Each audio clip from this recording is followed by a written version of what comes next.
அப்போ தேவனுடைய பிள்ளைகளாக இருக்கிற ஆதாம் ஏவாள் கெட்டு போனப்ப, அவர்கள் மூலமாக சிருஷ்டிப்பு எல்லாமே பாதிக்கப்பட்டு சாபத்துக்குள்ளானப்ப கர்த்தர் வேடிக்கை பார்த்துக்கிட்டுல உடனே ஆரம்பிச்சிட்டார் வேலையை, மீட்பின் வேலையை ஆரம்பிச்சிட்டார். எப்படி உலகத்தை மீட்டார்? தம்முடைய சொந்த குமாரனையும் அனுப்புகிறார். ஏன் சொந்த குமாரன் அனுப்பு? மனுஷன் தானே, இவன் இல்லைன்னா இன்னொரு மனுஷனை உண்டாக்கிட்டு போகிறது. எதுக்கு சொந்த குமாரனை அனுப்பிச்சு அவரை சிலுவையில் சாகடிச்சு அவரை பலியாக்கி அவருக்கு அந்த கோர மரணத்தை கொடுத்து? ஏன் இதெல்லாம்னா மனுஷனுக்கு அவ்வளவு பெரிய வேல்யூவை கடவுள் கொடுக்கிறார். அவ்வளவு பெருசாக மனுஷனை மதிப்பிடுகிறார். ஏன் அவ்வளவு பெருசாக மதிப்பிடுகிறார்? அவருடைய சாயலின்படி மனுஷனை உண்டாக்கி இருக்கிறார். அவருடைய சாயலையே அவனுக்கு கொடுத்திருக்கிறார். அதனால அவ்வளவு பெரிய மதிப்பு மனுஷனுக்கு. அதனால இறங்கி வருகிறார். Humiliation of Christ. கிறிஸ்து தன்னை தாழ்த்தி மாம்சரூபம் எடுத்துன்னு சொல்லியிருக்கலையா, அதை கிறிஸ்டியன் டாக்டரில் ஹியூமிலியேஷன் ஆஃப் கிரைஸ்ட்னு போதிக்கிறாங்க. ரொம்ப பெரிய டாக்டர், அது ரொம்ப உன்னதமான ஒரு டாக்டர்.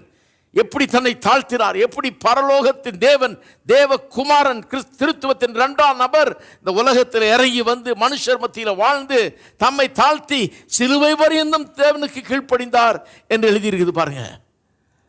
பாதாளம் வரைக்கும் சென்றார் நமக்காக, மரணத்தை ருசி பார்த்தார் எல்லாருக்காகவும் என்று எழுதியிருக்கிறது. ஏன் இவ்வளோ கஷ்டப்படணும்?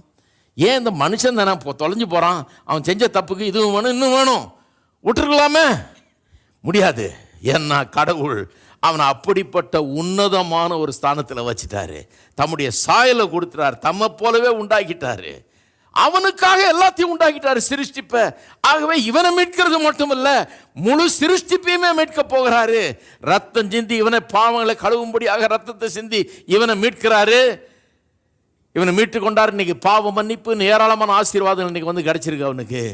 இன்னும் சரீர மீட்புன்னு ஒன்று உண்டாக போகுது. கிறிஸ்து வரும்போது சரீர மீட்பே உண்டாக போகிறது. கடைசி கால சம்பவங்களை குறித்து இயேசு சொல்லும்போது சொல்றார், இவையெல்லாம் சம்பவிக்கும் போது உங்கள் கண்களை ஏறெடுத்து பாருங்கள், ஏனென்றால் உங்களுடைய மீட்பு சமீபமாய் இருக்கிறது. மீட்கப்பட்டோன்னு நினைச்சோமே, எந்த மீட்பு சமீபமாக இருக்குது? எந்த மீட்புனா அந்த சரீர மீட்பு சமீபமாக இருக்கிறது. அழிவுள்ள சரீரம் அழியாமையை தரித்து கொள்ளும் அந்த மீட்பு சமீபமாக இருக்கிறது. இந்த அழிவுள்ள சரீரம் அழியாமையை தரித்து கொள்ளும் போது சிருஷ்டிப்பு கூட மாற்றப்படும். ஏன் சிருஷ்டிப்புக்கும் எனக்கும் அதுக்கு என்ன கனெக்ஷனு? சிருஷ்டிப்பு ஏன் மீட்கப்படும்? ஏன் மரம் செடி கொடிகள் இவைகளெல்லாம் கைத்தட்டி பாடும் என்று சொல்லி இருக்குது? ஏன் சிருஷ்டிப்பு மீட்கப்பட வேண்டும்? ஏன்னா அவைகளெல்லாம் எனக்காக நான் சந்தோஷமா அனுபவிக்கும்படியாக, நான் சாப்பிடும்படியாக, நான் அதில் மகிழ்ந்திருக்கும்படியாக உண்டாக்கப்பட்டவைகள். ஆகவே என்னை மட்டும் மீட்கிறது இல்லை, மொத்த சிருஷ்டிப்பையே மீட்கிறாராம். அந்த மீட்புக்காக அந்த சிருஷ்டிப்பு அனைத்தும் ஏங்கி காத்து கொண்டிருக்கிறது என்று ரோமர் 8